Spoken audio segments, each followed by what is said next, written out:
Okay, the attendees are coming in now. Thank you all for joining us this evening. It's really great to welcome you on what is our last event, virtual event of 2020. We've been running these events for the last few weeks, and as I say, it's a real delight to welcome you this evening. We have all these events are recorded and are on YouTube, so if you'd like to revisit some of the ones you may have missed, please do so. And I think on behalf of everyone here today, we're really humbled that you've decided to spend your evening with us this evening. So thank you very much. We're just going to wait a few seconds for a few last attendees to join us, and then we will get started.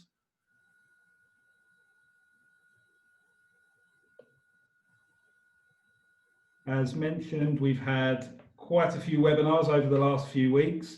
We've had one on boarding, we've had one on academics, all academics across the college. We've had one on culture and ethos. We've had one on the student council, so we were joined by some of the students last week. So please do visit those on our YouTube page if you missed those.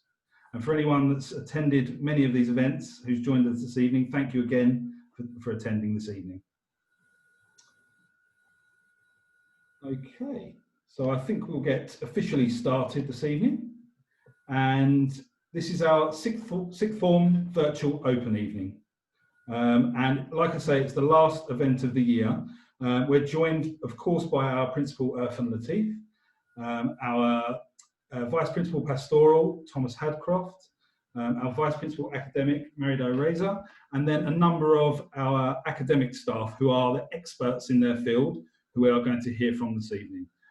So it's really great to welcome quite a number of teachers this evening who will be happy to answer any of your questions. Okay, so without further ado, I would love to pass over to our Principal, Mr. Irfan Latif. Thank you very much, Ben, and good evening and welcome to our sixth form virtual open evening right here at DLD College, London. Thank you for joining us this evening. You will hear from a number of colleagues speaking passionately about our award-winning school. These are certainly challenging times, but like the virus, we have mutated into something stronger. Our powerful ethos and core values of tolerance, respect, and kindness have strengthened our community during this unprecedented time in our history. We're like a family looking out for one another and caring for each other. That's what makes our school so special. Those strong and powerful relationships that we nurture and foster here makes for a happy, supportive, and friendly environment. I am so proud to be the principal of this innovative and caring school. As the Good Schools Guide recently said, DLD is a friendly, relaxed place with excellent pastoral care, attentive teaching, and high aspirations for all. A wide range of qualifications and high-quality on-site boarding facilities make DLD stand out from the competition. Pretty cool words from the Good Schools Guide. And if your son or daughter comes to DLD, they can expect high quality teaching and learning, excellent pastoral care, a range of co-curricular activities to nourish the mind, body, and soul, and a compelling ethos of well-being, which is at the heart of our school, where your son or daughter, or both, is at the center of everything we do. Our sector-leading work in wellbeing was nominated for the prestigious Independent School of the Year Award in 2020, and we were also shortlisted for the TESS Boarding School of the Year 2020. In October of this year, we were awarded the Special Judges Award for Independent School of the Year and Boarding School of the Year 2020. And last month, we were awarded the Mental Health in Boarding Gold Award by the Carnegie School of Education, our sector-leading work in boarding. We are the only school in the UK to have won this award. And to have won these awards, these much coveted accolades during this challenging time for us all, speaks volumes about the students and the staff at DLD. And it's our staff, a number of whom have joined us this evening, that are the key ingredient to what makes DLD so special. So much so, we've been awarded the London Healthy Workplace Charter for our work on staff well-being. We've come a long way in a short space of time, and we look to continue to be caring, innovative, and lead the way in teaching and learning, well-being, and boarding in the sector. Our results are outstanding too. Over 75% of our A-level students achieved A star to B. 96% of our students passed the IFP, and 100% of our students passed the BTEC. And 95% of our GCSE students achieved grades 9 to 4. These are truly remarkable results, achieved by truly remarkable students. It's an exciting time for us here at DLD, an exciting time for you to join us, and I can only hope that your sons or daughters seize the various opportunities that are here on offer for them, from music, sport, drama, art, so they're ready to face the challenges that lie beyond our front doors. As we look to continue to grow DLD and become an outstanding school with all the exciting innovations, from the Wellbeing Centre to our urban boarding philosophy, I want us to remember the three pioneers who established DLD back in 1931 and who the college is named after, Messrs. Davis, Lang and Dick. And as we approach our 90th anniversary next year, it's important we respect and continue their powerful legacy and long-standing reputation into the future, as they now become part of our 21st century vision: development, leadership, and diversity, DLD. And I want you to be a part of that vision. I look forward to developing your sons and daughters to become the next generation of leaders in a challenging and diverse world. Thank you for joining us tonight, and I'd like to pass you on to our Senior Vice Principal, Tom Hadcroft, who'll give you a pastoral overview of all the exciting things that are happening at DLD. Tom. Thank you, Irfan, and good evening to all of you who are tuned in this evening. Again, I'd like to extend a huge thanks for you for giving some precious time to hear about our college and to hear the great things that we're doing throughout the academic, through the pastoral, and really give you a sense, hopefully, of what we do very, very well. So my name is Tom Hadcroft. I'm the Vice Principal Pastoral. I oversee the pastoral structures within the college. And just going back to what Irfan said in his speech, talking about that word relationships, I think that's really a very, very key one for me within the college. We have a very good sense of relationships between the students and the staff within the college. We've got a lot of support structures. And what I'd like to do this evening is just to take you through some of those relationships that the students can build up with a number of support structures around them over the course of their time here. So I'm going to share my screen with you, and hopefully you'll see the diagram here. Okay, so we have, obviously, as Irfan said, the student is at the very heart of what we are. The student is at the centre of those pastoral structures. But not only that, we have a number of people around that student. So just looking at the very top there in the yellow, the personal tutor. The personal tutor is somebody who is assigned to your son or daughter, who will see your son or daughter every single day and will be there to essentially see them through their time at DLD and really gain a lot of understanding and build up a very strong relationship with them. Each student also has a director of studies who oversees a number of personal tutor groups, and that director of studies is there again, to oversee some really key aspects such as the UCAS process, and also deal with any kind of over or bigger kind of issues than the personal tutor might be dealing with. Then in the red section, we've got a number of people who are there as really our wellbeing team. And first of all, a school counsellor and her team. We've got the school counsellor, Emily, and she's got a team of 3 other counsellors who are here on site to support students. We have a school nurse. We have our head of wellbeing, Mark Johnson, who does a terrific job at really going for very proactive measures and looking out for the student in terms of really identifying areas of support that we need to develop as a school. We have a head of learning support, Charlie Pennell, again overseeing those people with learning needs and really trying to ensure we have the most effective support for them too.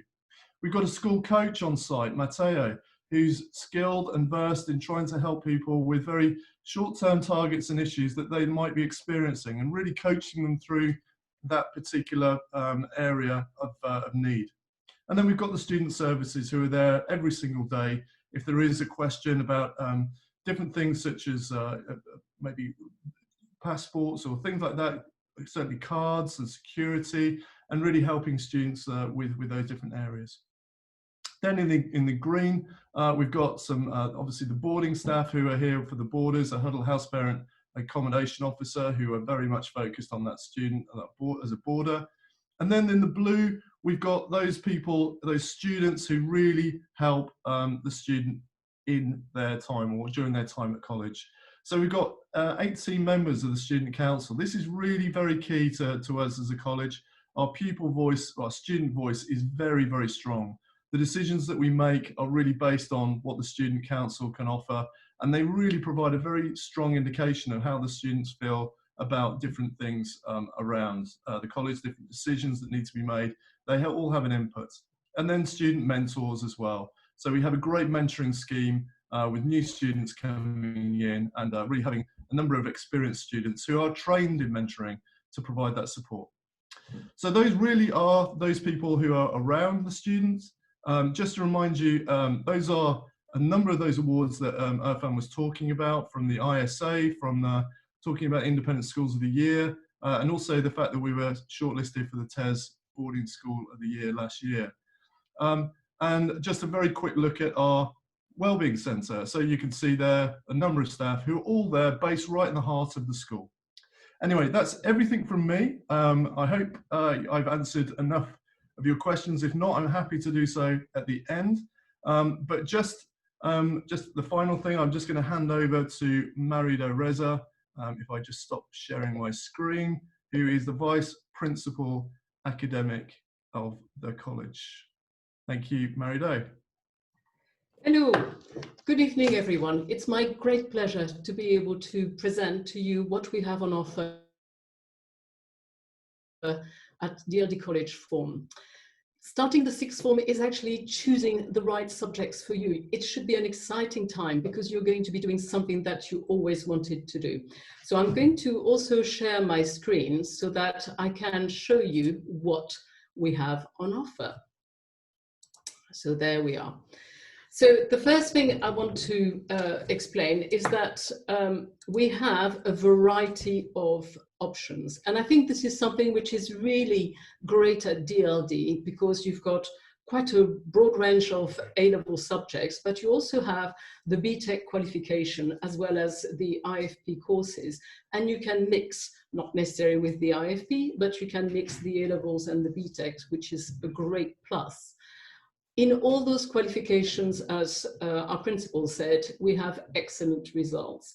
And that is because not only we know how, we have first-class teachers. They come from top universities, most of them are examiners in their subjects, and obviously it is essential for them to be able to prepare your students, our students, whether your child or you students, and also what is great at DLD is we offer a lot of opportunities for the students to try new things. So this is quite important because we want to develop the skills that you will need for the next stage of your development, which is usually to go to university. So I've got a slide which is just about the sort of most popular destinations. And as you can see, we've got quite a lot in London, and this is because a lot of our students are very keen to stay in London, but a great variety of places and also a lot of courses representing the broad range of subjects we have. So why are we successful? Well, I think that the real secret is because we have a very personalized approach. We look at the student as an individual, and we teach in small groups. So there is obviously a very good rapport between the teachers and the students, and the teachers know their students pretty well. We do regular checks, obviously in form of quizzes, and we have what we call our milestone tests that happen every half term. This is actually very good for us to track how our students are progressing. And after those tests, we review what have been the challenges for the students, and we agree the kind of targets for the next stage. That is important because what is key is to be able to have the right support. So obviously we have specialist teachers, that means in their subject, but we also have a very good learning support team. We believe at DLD that neurodiversity is a plus rather than a hindrance. We have so many different students with lots of different talents, and they can learn from each other. So those practices can be extended to everybody in college, and that's very beneficial. We also have a close monitoring of how students are feeling on a daily basis by our personal tutoring system. The personal tutor is like a champion. So they look after their tutees and are able to guide them whenever it's needed and give them a little bit of a boost of motivation. We also have the directors of studies who are going to be overlooking at all the various programs that the student is doing, all subjects they're doing, and being able to help them, guide them, and if necessary, advise on changes. Well, obviously, you would expect that at DLD we have a quite sort of comprehensive UCAS program and a preparation, which we start in year 12, so that our students can be really ready and looking at the right university for them. So what's the plus at DLD? Well, it is about that sort of a range of opportunities. We've got something for everybody. We've got the Stretch and Challenge program for those who need to be pushed a bit further. We've got for everyone the potential of doing an extended project qualification, the PQ. We'd like to encourage our students to sort of develop their modern languages. And obviously we do, for all subjects, we have educational visits. This is like the extension of the classroom. We are in London and there is so much at our doorstep that we want to be able to make full use of that. We also encourage our students to be fully involved in an academic program outside their normal subjects, and that's why we've got academic societies. This is great for students to be able to open their mind and look at different things. So for instance, you would have, for those students interested in studying medicine, the MedSoc, where they can have the opportunities to meet people from the medical background and have all the necessary information for them to make a very good application. We also have a lot of co-curricular activities that are taking place at the end of the lessons. And these are to give a chance to the student to start learning new skills. Well, you don't know whether you're good at something until you try. And this is what we want. We want the students to actually have a go and see how far they can go.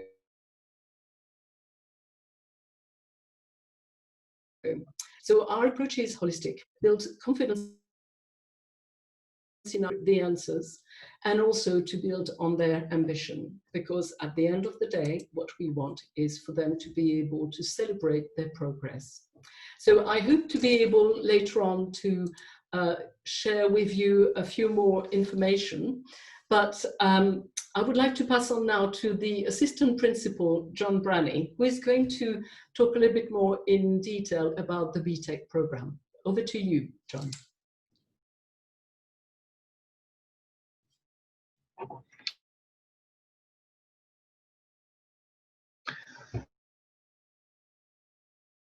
So, important word to use to describe why a broad range of qualifications.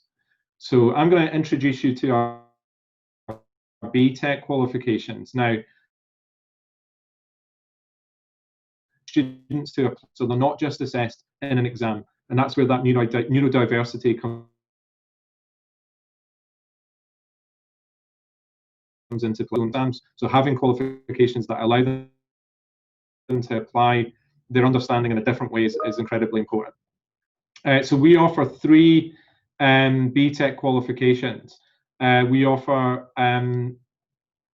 business studies, media, and music technology.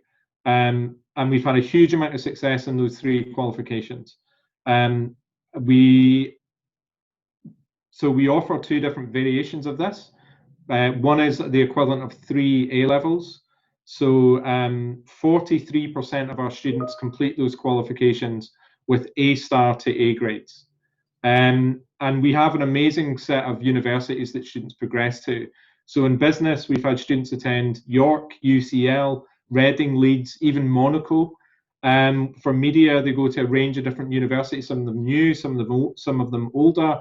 We've had students that have gone on to study at places like Bournemouth or Brighton or Ravensbourne, to do mainly practical filmmaking courses or journalism or media and communications or advertising.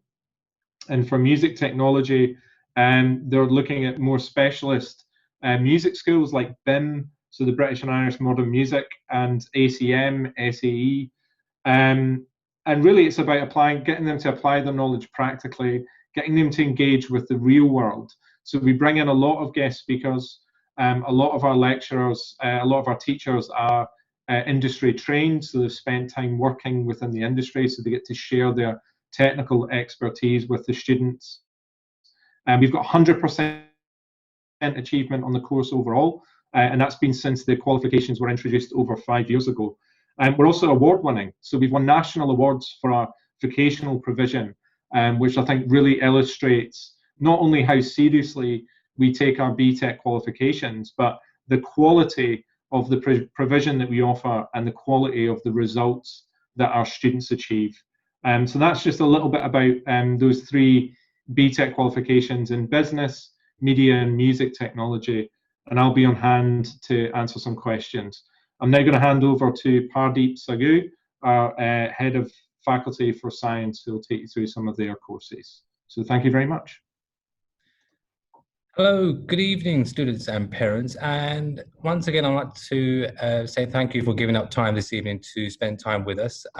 My name is Pardeep Sagu. I will be taking you through some of the offerings we have in the science faculty, and my colleague Jan, senior teacher and subject leader for psychology, will be on hand to talk a little bit about psychology offering that we have. So we are a faculty that's offering 6 different subjects, all the way from GCSE to A-level. We've got the traditional biology, chemistry, and physics, and psychology at A-level. And then we have the IFP engineering and IFP biomedical science for students who A-levels may not work out too well for at the end of year 12. We have an alternative offering.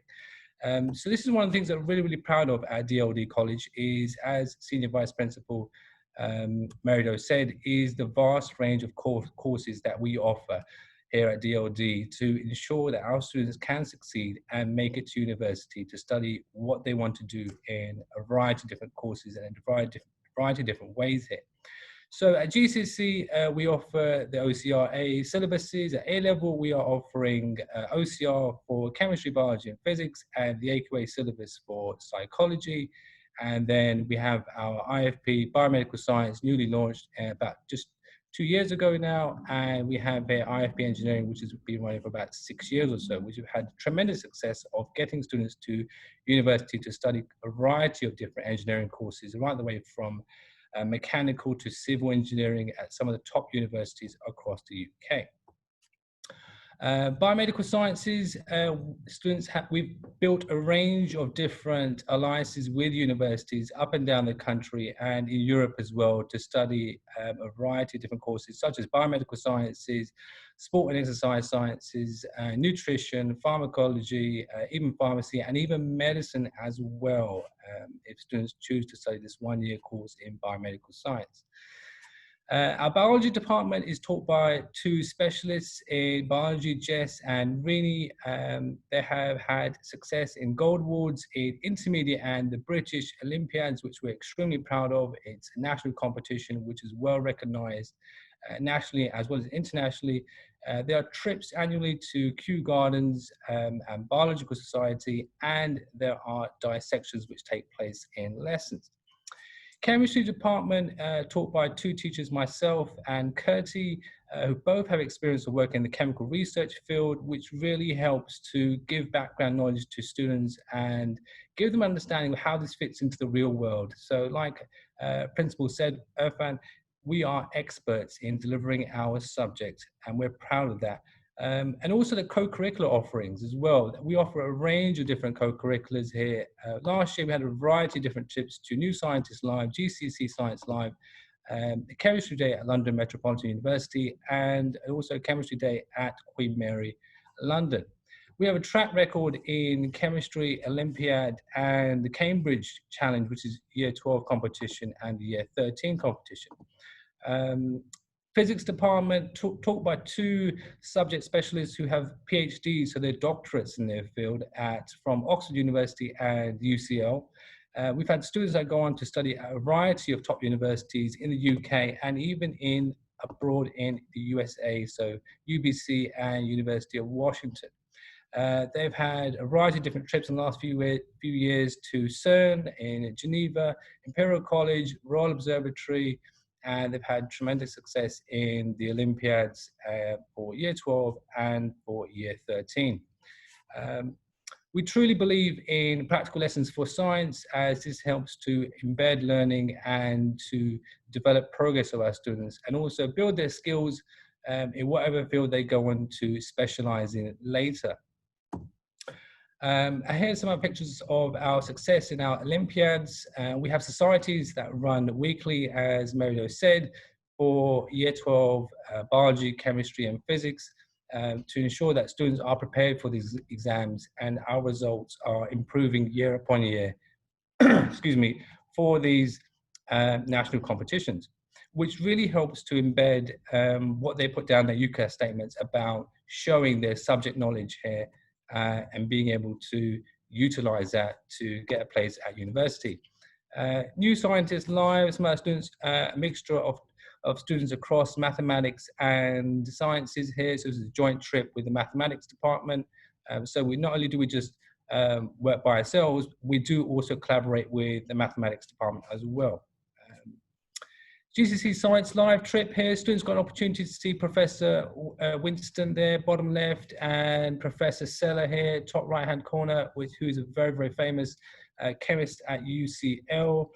And the CERN trip in 2019, students got an opportunity to visit this fantastic location.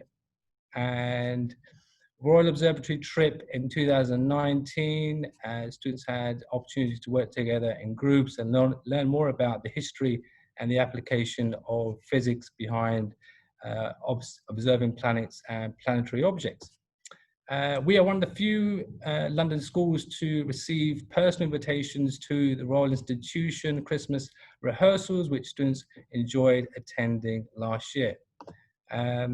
MedSoc, as Merido said, we have a weekly program for preparing students for applying for medicine, dentistry, or veterinary sciences at university. This week, for example, we have consultant neurologist Dr. Breen coming to speak to students via Zoom, which will hopefully be amazing.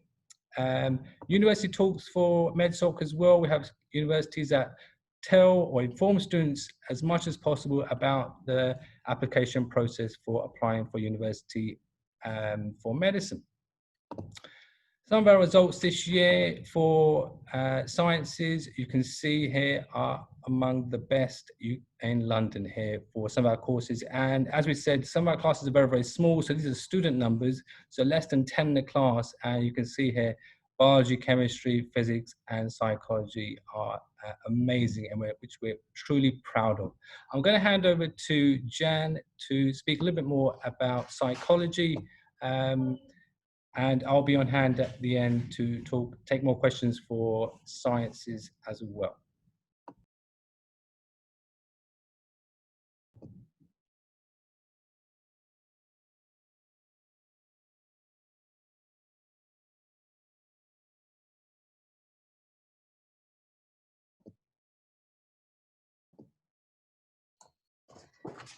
Janet? I think that if Janet is having a few technical issues, we'll pass on to Jean-Michel Derotel, who is our head of faculty in mathematics and computing. Over to you, Jean-Michel.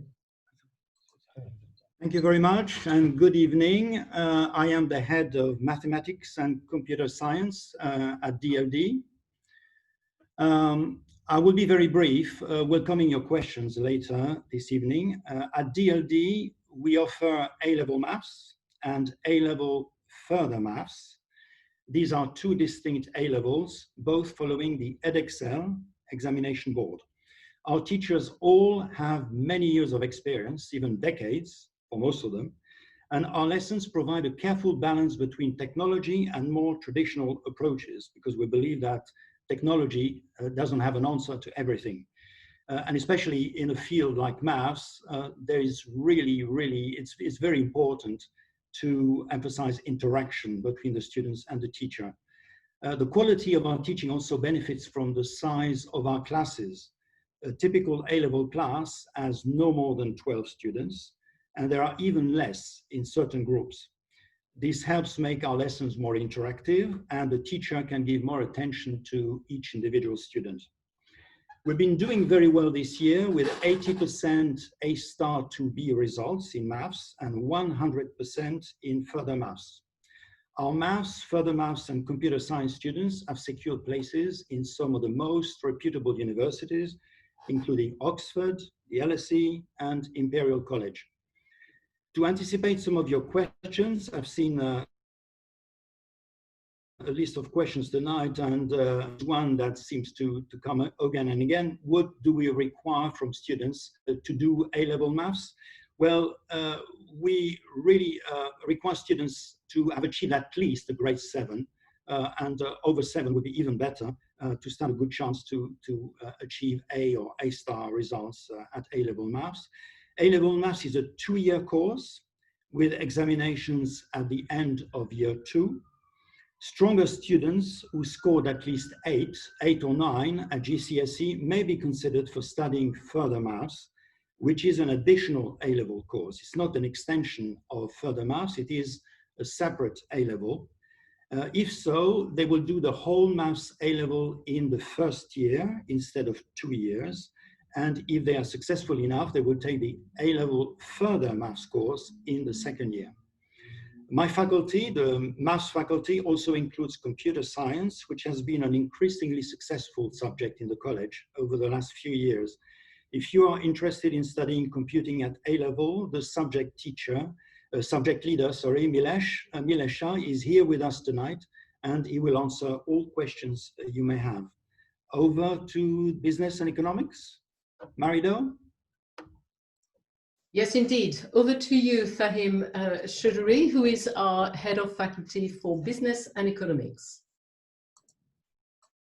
Hello, good evening, everyone. Thank you for joining us tonight. I'm here to talk about our faculty. I'm also joined by my colleague Imran Laki, who is the head of business. So we're the largest faculty in the school, covering a wide range of programs. The faculty comprises of business, economics, business BTech, and IFP. I'm really proud to lead a very dedicated team of teachers who take immense pride in shaping the next generation of academics, global leaders, and entrepreneurs. The faculty offers several programs, and this includes the single and double award business BTech, A-level business studies, and A-level economics. We've had a lot of success in placing our students in some of the best universities, both in the UK and abroad. And the faculty takes a lot of pride in offering these opportunities to students. We offer opportunities to students not just in the classroom, but outside of the classroom in the form of academic societies. We have the Economic Society, which looks at current affairs and key economic concepts that aren't often discussed in classrooms, but the ones that engage students, and students feel very confident in putting forward their ideas. We've got the Business and Enterprise Society, where we try and shape students with enterprise skills and transferable skills, skills that they can take on to the next stage of their life. We have the Finance and Education Society, where students hone investment and finance skills, and they also have an opportunity to gain a professional qualification. We also have a chess society that is led by our head of economics. All these societies are there to engage the students beyond the academia. All of the teachers in the faculty have a very strong academic background, and most of them have been examiners for different exam bodies. This strong academic background and experience, along with the passion for teaching, has enabled our faculty to excel. I very much look forward to seeing some of you in the new academic year. And more importantly, I also look forward to receiving your questions at the end. Thank you, Marida. Thank you, everyone. We now sort of move over to humanities, and I'm introducing Simon Pearson, who is the head of humanities. Over to you. Well, a very good welcome from the humanities department. We are the widest ranging faculty in terms of the subjects that we cover. We're a very broad church, that's how I like to think of ourselves. We encompass the social sciences, which involves government and politics, geography and sociology, so we have the social sciences. We have the traditional humanities subjects like history, history of art, classics, English, and then we also have, under our umbrella, as it were, modern languages, which would be French, Spanish, Russian, and Italian. So we're a very eclectic faculty in the sense of the range of subjects. We have some of the smallest classes in the college, which means that lessons can be very much bespoke, as it were, very much meeting the individual learning needs of the students. Let me just quickly talk through some of the subjects. I'm going to give you a whistle-stop tour of what's on the menu, as it were. First of all, we have government and politics. Some of you will be interested in government politics. This is, I think, the most popular subject in the faculty in terms of student numbers. In year 12, you'll study political theory, UK political institutions, and core political ideologies. You'll be taught by a young, bright-eyed and bushy-tailed teacher called Nicola Fantini, who has a very special interest in parliamentary democracy and constitutionalism. And then in year 13, we have the head of government and politics, who's Dr. Daniel Woodley. Now, Daniel has a PhD from Oxford. He's published widely. He's been peer-reviewed. I mean, he really is the real deal. And he has a very strong academic research interest in international politics and economics. And the results reflect really the expertise. We get some really excellent results in government and politics, and students go on to top universities to study things like international relations, social and political theory. They go on to places like Oxford, LSE, King's, etc. Geography, the geography is led by Peter Dow, who originally lived in South Africa. Geography is an interesting subject because in a way it bridges both the sciences. We have physical geography, which is scientific based, and then we have also the human interest aspect. So it also has a humanities aspect. It's very popular at the moment because of environmentalism. So I very much hope to see some of you sign up for that or be interested in that. There is a demand for graduates in the job market because it teaches skills such as communication skills.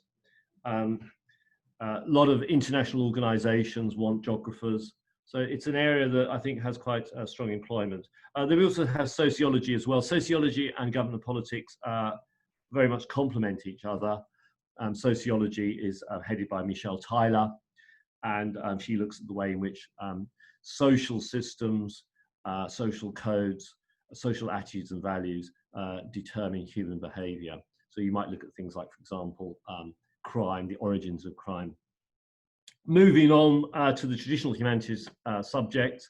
So, for example, we have English. Now, we have 4 people in the English department, and they're all Oxbridge graduates. So they are have a very strong academic background. We've had students who've gone on to Oxford and Cambridge and have done exceedingly well at university, and they've come back and spoken to students and have very much expressed their gratitude to the way they were taught at DLD.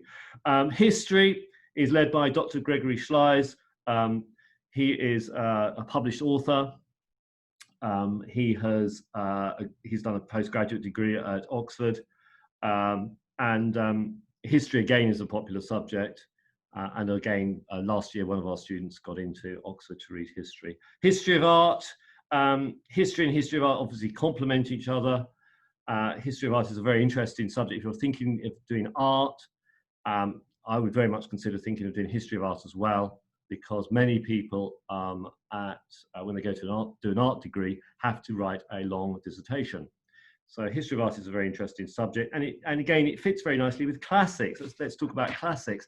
Now, classics is becoming a really trendy subject at universities, often combined with other subjects. We had a student last year that applied to Oxford to read classics and English at Oxford.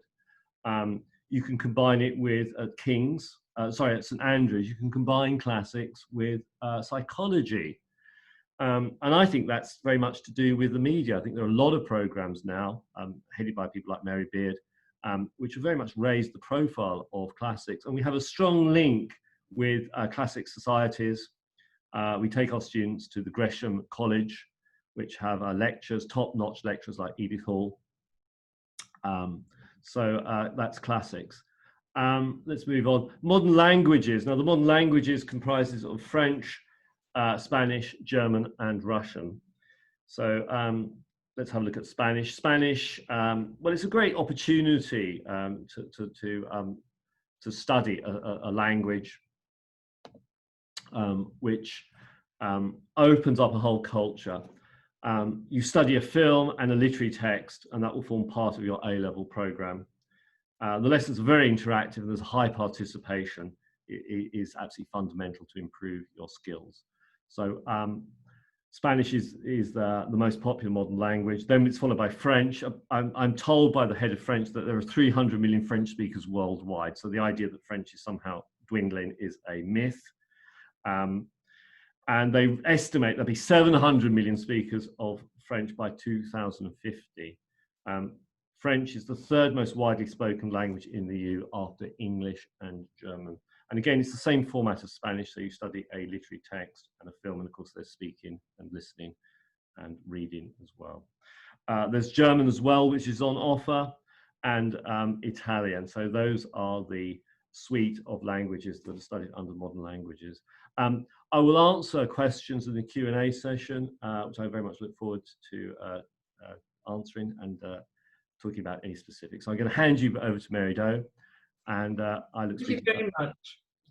Thank you, Simon. Over to you, Peter. Peter Hopkins is our head of creative arts faculty. Thank you, Peter. Yes, hello, I hope you can hear me. Yes, the creative arts faculty is one of the biggest faculties at DLD, probably one of the biggest, and we have a great record. We have a 100% A-level pass rate from the last 5 years, so a very good academic result. I'm just going to briefly talk about art because my colleague Ed McCall will talk about that in a second, but it's the biggest subject in the faculty and it's very accomplished. The staff have excellent specialist knowledge. Many have experience in art colleges as well. and they're able to write superb applications for our students who actually get to the top art schools in Britain and abroad. I'm just going to give you a few highlights actually about what happens in our department. We have links with the Bartlett School of Architecture, UCL, so if any students want to do architecture, art is one of the routes to that. Recommend that. The students' arts work has been recognised in the Independent School Association with numerous awards over the years. So that's a national recognition of how good our art department is.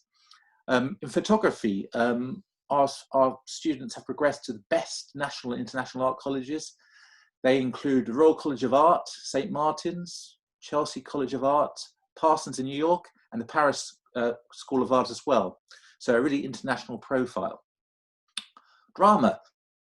We have two very strong drama tutors who have a strong academic background, but also are vocational and have worked professionally as actors, playwrights, directors. Another little perk of being a drama student at DLD is that you receive free lambda tuition, which is a bit similar to graded examinations in music, where you actually do a recognised exam using a drama monologue, and that can actually go towards your UCAS applications, and it will actually you get a UCAS points awarded for those results. And we've had some fantastic results recently. Very recently, a Year 13 student received the top prize in the Shakespeare solo monologue acting in the ISI competition. So that's a national competition. So we're very pleased about that. And also we have music, of course. You've heard a little bit about music technology, but the cousin of music technology is music. And I'm supported by 9 visiting music teachers who are really, really interesting people with fine careers in the music industry. And most of them are performers. Many of them have actually performed on radio or even live, have CDs out, or in successful bands. We have one of the country's top harpsichord players as well in our department. So I'm very proud of these visiting music teachers. So if you are to do music at DLD, you get these lessons free. So that's these one-to-one lessons in addition to the class lessons. We're also the only college teaching Alexander technique under the age of 18. And this is a technique that helps students to use their bodies efficiently while they're playing instruments or singing. It's also good for acting students as well. And it's very good for dealing with nerves. It's a way of breathing properly and making sure there's no long-term effects of doing what you're doing with instruments. For example, violin players often get problems with neck ache. So that's a unique thing at DLD. Our faculty is very well resourced. We have a music studio, we have 2 music rooms, we have practice rooms, we have a grand piano in the atrium. I nearly said Steinway, I wish it was, but we have a very good Kawai grand piano as well. We do A-level music, we do IFP music as well for international students. Film, we have a strong film department with excellent A-level results. And of course, we have the thing that we have the British Film Institute on our door, which is an incredible resource for potential students of film. And of course, we have all the resources that you have in London that will help a film student learn about the behind-the-scene business. The cousin of film, of course, is our media department, which is extremely strong and very popular as well. And we do BTEC courses and A-level courses. And there's lots of links with the professional world. A lot of our staff, again, have had professional experience in media. And we have links as well with various HE institutions, such as Ravensbourne. And the arts at DLD are flourishing despite COVID. And we are doing concerts, but they're virtual. We are doing art exhibitions, but again, virtual. But we look forward to the time when we can actually do physical concerts and we can do our art shows. It looks like that's around the corner, but it's a very exciting faculty, and I really look forward to you coming to DLD. Over to you, Marido. Thank you very much, Peter. I think now we're going to sort of move on to the Q&A. And I shall hand over to Ben at this stage. Thank you very much, Mary-Do, and thank you very much, everyone, for your overview this evening. Really, really interesting. And now we would like to invite our attendees to ask some questions. So please type any questions you may have into the chat function, and I will put those questions to the relevant member of staff. Some of you kindly sent some questions in prior to the event. So I will start by asking some of those questions while you're thinking about anything you wish to ask specifically, okay? So, first question of the evening. Please, can I ask, let's have a look what we've got here. So, maybe one for John Branney. I would like to study a film-related course at university. Is there any support available for building my portfolio, i.e. film directing or film production? So yeah, absolutely would be the answer to that question. We have a Film and Media Society, which is very well attended. And we have a range of activities and speakers that you can engage with as part of that. So just next week, I'll be taking part in a award ceremony for some short films that the students have made over the last couple of weeks. We also had guest speakers in recently from New York University, who talk you through the application process for a prestigious university like theirs. And we've also had talks from Disney, a creative producer from Disney, who kind of gives you guidance on developing your portfolio, both using the syllabus that we offer in class, but also challenges and activities that we offer outside of class as well. So yeah, heaps of opportunity at DLD to develop what you need to do to have a really strong portfolio. Thank you very much, John. Can I ask all the teachers to turn their videos on, please? Don't be shy. Everyone would like to see your wonderful faces. Thank you very much. Okay, so question for Tom.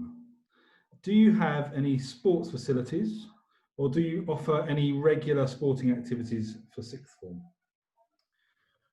So we've got a thriving, certainly a thriving football and netball team at the college, and we use the local facilities, which is very, very close to the college. That's in Archbishop's Park, which has got a 4G pitch for the football, and we've got a netball facility there as well. Within the college, we've got a gymnasium in the basement that we use a lot for strength and conditioning and boxing and other kind of activities like that.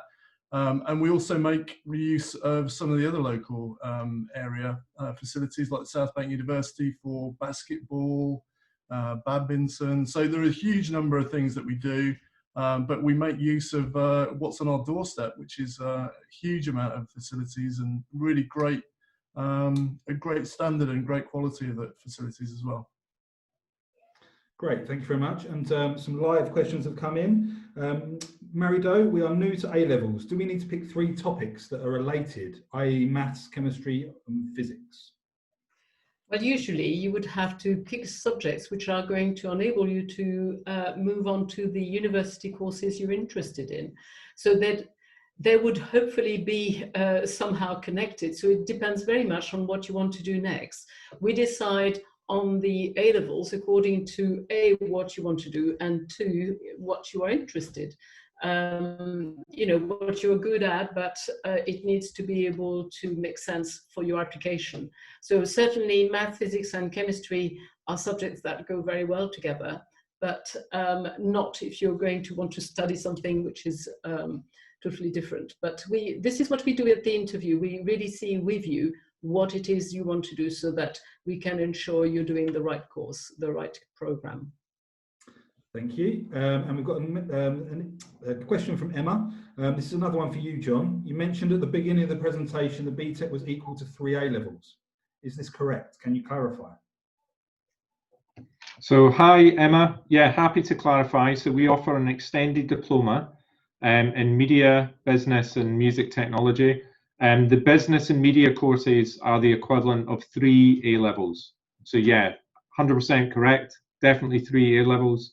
As I pointed out at the beginning, 43% of students that elect to take that qualification finish with 3 A-levels A star to A equivalent. So it's a phenomenal rate of success that we have with students on those courses. But I should point out that all of those courses are offered as one A-level equivalency as well. So you can do media, business, and music technology as one A-level alongside two standard A-levels. So yeah, hopefully that answers your question. I'm happy to stick around at the end if you wanna ask anything more. Thanks, Ben. Thanks, John. Okay, Peter, what GCSE grade do I need to do A-level music? Well, we normally recommend a C grade if you're a UK student, but we are flexible. So I often ask students to prepare a video of them performing, because that's 30% of the GCSE. So if I see a good performer that hasn't got a GCSE grade, then that's probably more important to me than the grade at GCSE. But normally, you know, we're talking about a C grade at GCSE on average. Okay. Great, thank you. Simon, which texts are you currently studying in English A-level? English literature, we're doing Frankenstein and Never Let Me Go for the prose. Yeah. Othello, which is usually studied at in the second year. Othello, Chaucer. There's also modern poetry as well. So we cover all the genres: poetry, drama, and prose. As I say, it's quite an eclectic collection of texts. We've chosen some modern texts, and we've studied some traditional ones as well. So there's some Chaucer and there's some Shakespeare in there. Okay, and there's coursework as well. And the coursework we usually do something along the lines of the Gothic. It could be modern day Gothic, or it could be a traditional 19th century Gothic novel. Okay. Great, thank you. Jean-Michel, what is the minimum GCSE requirement to take a maths at A-level? Well, I answered this question already, but it's very important to say it again. Ideally, it should be really over 7. We are obviously speaking about GCSE higher. And according to the exam boards, student really stands a good chance of achieving A or A stars at A-level maths. We're not talking about further maths here, just maths.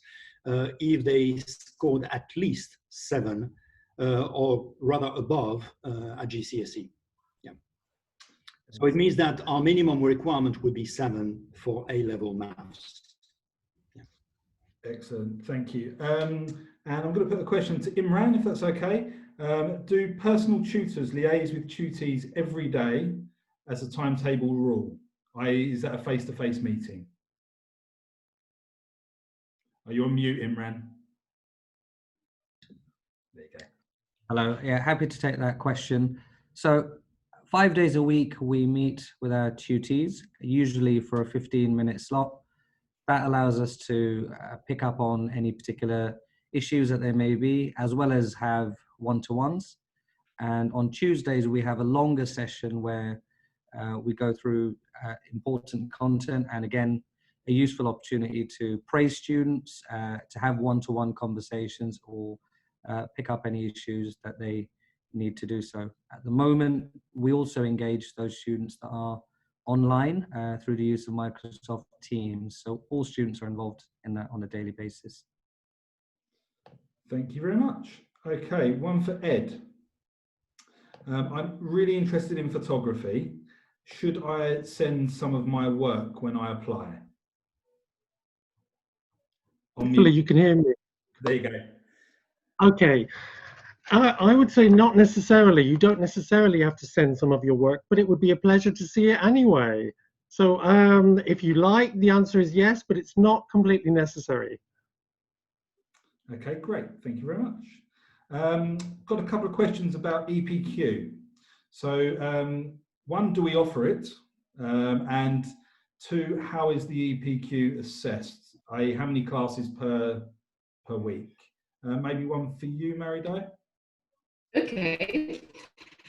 Yes, we definitely offer EPQ, and we are very much encouraging students to follow that. What we do is we have one session a week, which is with the supervisor for the EPQ. And obviously this is a program, the PQ is a project that you have to do yourself. It's not something taught. There's an element which is taught at the very beginning. I think actually Simon could really speak about that. And but the rest of the time you are actually sort of doing the research yourself. Simon, do you want to sort of come on this? Yeah, before we used to have just one person do the EPQ. What we've done is we've offered it to the whole year 12 group. And it's to do with faculties. There's a faculty, an EPQ candidate will be assigned to the faculty according to what they want to do. So for example, there might be assigned to the science faculty, the maths faculty, the humanities, business, the creative arts.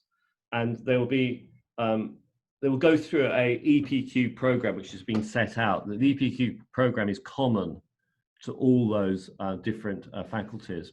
But their EPQ will be overseen by a subject specialist. So for example, if they want to do something economics, it will be someone from the business and economics faculty. If they want to do something on, I don't know, something to do with literature or a cultural matter, it will come under the humanities.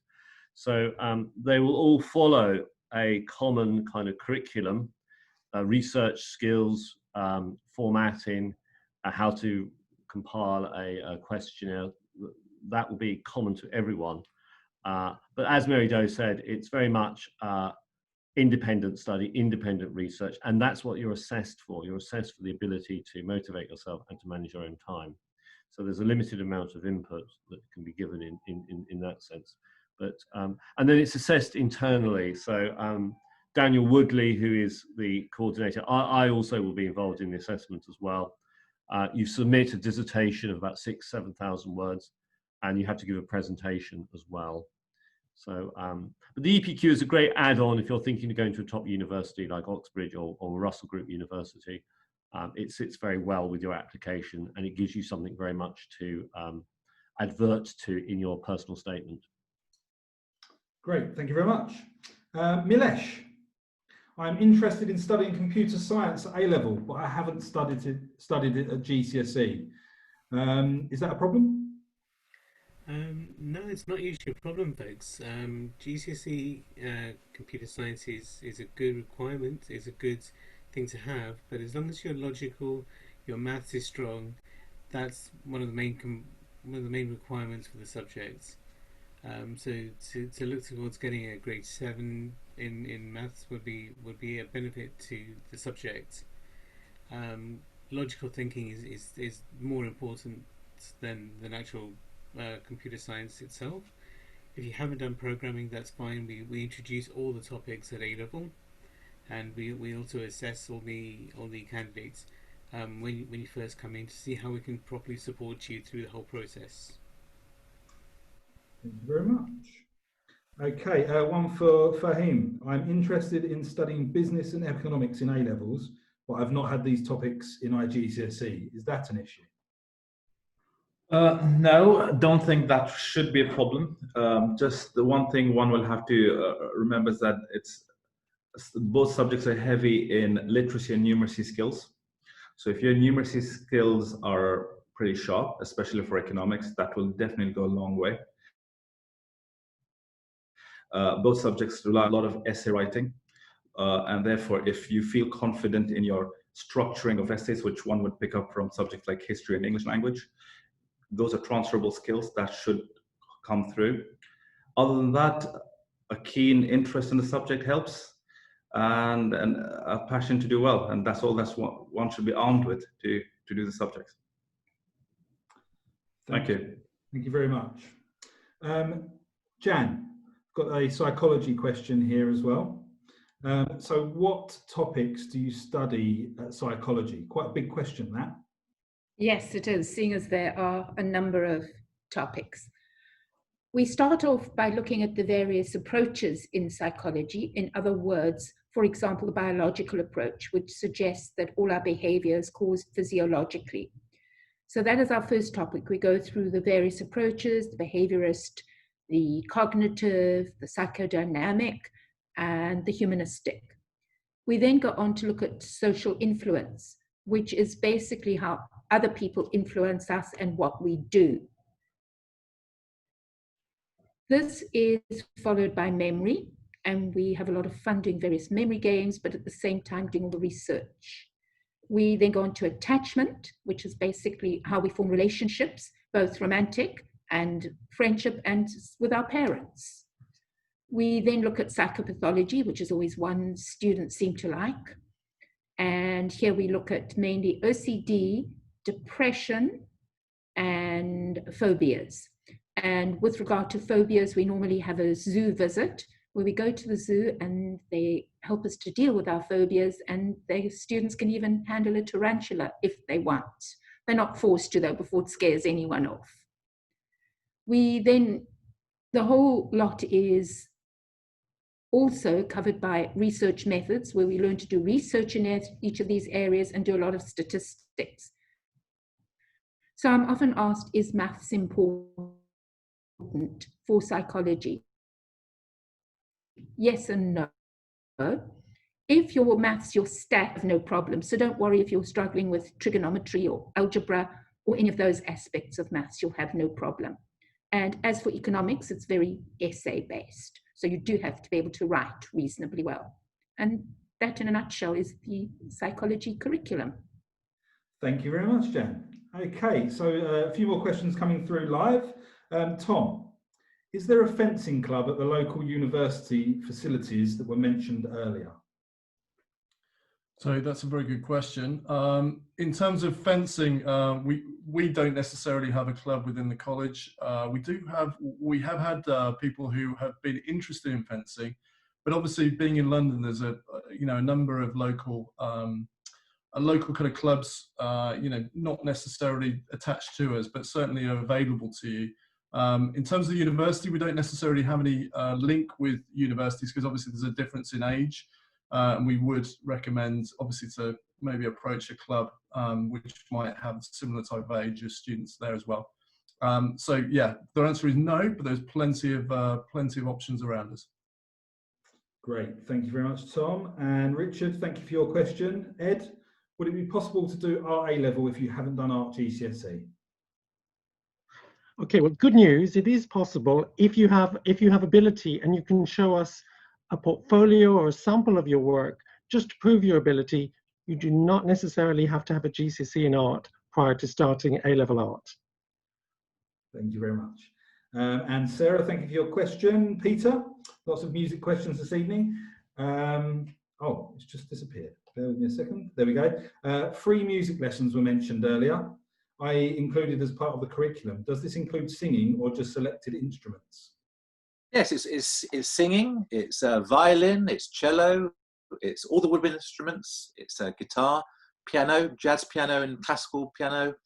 Really, it's everything. And also we have a brass band, and there's a possibility that you could learn a brass instrument as well.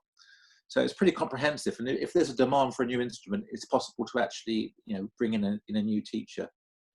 But yes, we provide everything, really. Excellent, thank you very much. Pardeep, the question is, bear with me, I've just lost it. The question is, how many lessons are there per week for each subject and how much homework is set?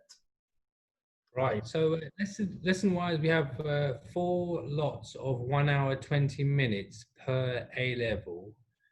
Same for GCSE as well. Homework at least 1 per week, but you can expect at least probably up to about 3 pieces of work probably coming through on top of that, but at least 1 properly marked and fed back on, and then you may get additional pieces as well. Practicals, normally at least 1 practical per week for chemistry and for physics, probably less so for biology, just because of the nature of the course. Okay, thanks, Pardeep. And if you could stay on, because on the practicals, how have you managed that with everything around COVID? Have you, and some online learning for the first lockdown, how did you manage those practical assessments? Excellent question. I mean, during the first lockdown, we provided all the practical skills through videos, and then having questions based upon the videos that student has watched to make sure they actually understood the technical application of those skills, and being able to analyze results from those practicals was critical, and carry out calculations based upon that. Now that we're still continuing through this second lockdown, we are very, very fortunate to have very small classes. So therefore, social distancing is very, very easy. Sterilizing of equipment it is very easy as well. So, and we've got enough equipment so that students can work independently through each practical and gain the results they need, and cover all 12 essential practical activity groups for chemistry, biology, and physics, to make sure they are prepared for their exam in next summer. Excellent, thank you very much. Questions are nearly complete, so please do get your questions in. We've got about another 5 minutes left of Q&A, so if you have any more questions, please do send them now. A couple more are pre-event questions. One for you, Tom. You did touch on this in your presentation, but what support is there for SEN students? So we have a terrific head of learning support, Charlie Pennell, who oversees the SEN provision, along with another assistant SEN, who's Sarah Barnard, very, very experienced. So essentially, the two of them form the SEN department, are there to obviously assess and provide support for those students. Certainly, we've got an excellent reputation, certainly linked in with the wellbeing centre as well, in terms of support of SEN students, and we have done over a number of years now. Certainly Charlie and Sarah have been right at the heart of that, but we have obviously teachers who are very kind of mindful of support of those students as well. So yeah, we do very, very well with those who need learning support. Thank you very much. Okay, and Mary-Do, another question that came in pre the event. What is your staff turnover like? Do you have many new teachers for 2021? Well, to give you an idea, we usually have a solid crew of teachers who've been here for a long time. I'm one of them. And obviously you want to sort of also recruit new teachers every year as you have more demands. But on the whole, we have a pretty steady staff body, and we developed good rapport within our department. So hopefully that will be the same, carrying on. Have I answered your question? Yep, that's fine. That's perfect. Thank you. Okay, so I think that's it for all the questions now. Please do send any in if you've got any last questions.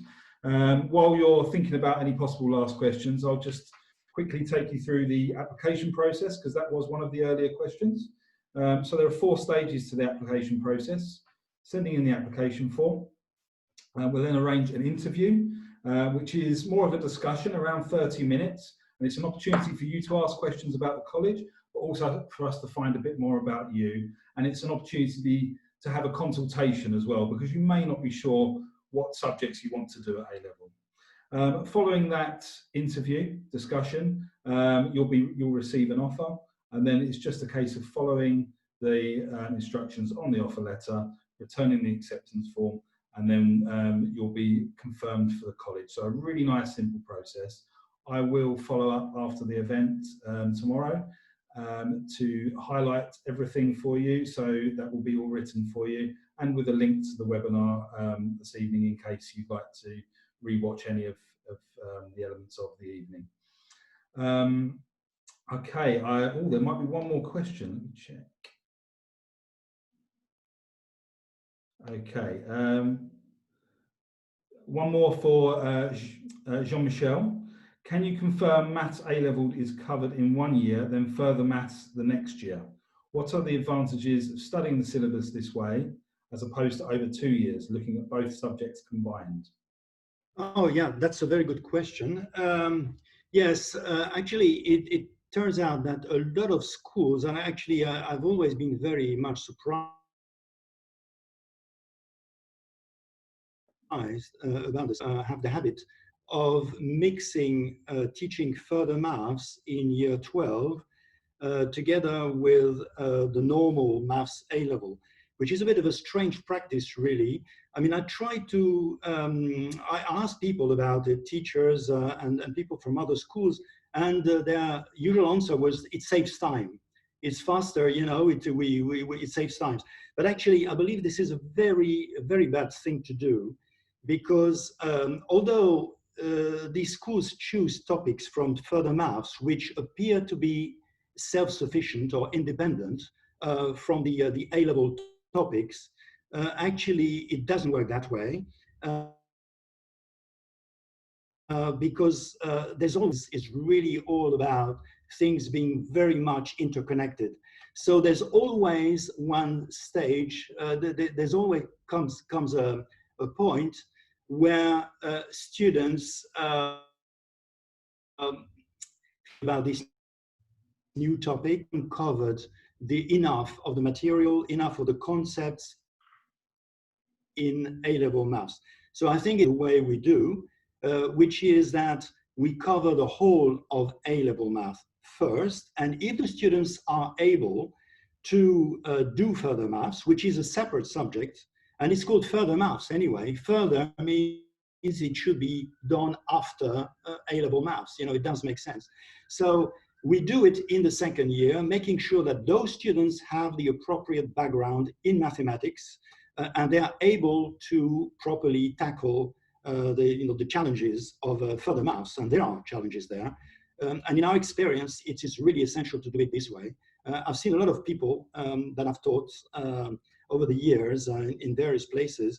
Oh, sorry, there's a lighting problem here in my room, but you can still hear me. And I noticed that every time a lot of their problems in further maths was due to the fact that they were being taught A-level maths at the same time as further maths, or so-called further maths. And because of this, they didn't get enough knowledge of the basic concepts, and they wasted time doing further maths, which could have been much better used learning proper maths. So that's my answer. Great, thank you very much, Jean-Michel. And just a bit of feedback for you. Sarah, who asked the question, said, this is very helpful, a comprehensive answer. She completely agrees, and she's going to show that answer to her son. Great. Okay, so on that note, we're going to end the Q&A there. And the last thing I'd like to say is that as of tomorrow, London goes into Tier 2. Yay, brilliant. But that does mean that we can accept visits again to the college. So if you would like to come and visit us, we are open for tours as of tomorrow. As I say, I'll be in touch after the event. If you want to book in a tour, that will be conducted with myself, and you'll also get the chance to meet some of the teachers, as well as the teachers that have kindly given up their time this evening, other teachers, and we can work the tour so that you get to meet the subject teachers that are relevant to you. So please do come and visit us. We are still accepting applications for 2021, of course, and we really look forward to meeting you all very soon. It's the 1st of December as well, so I think that warrants we wish you a Merry Christmas to everyone that's attended this evening, and like I say, we hope to hear from you soon. So thank you very much. Bye-bye. Take care.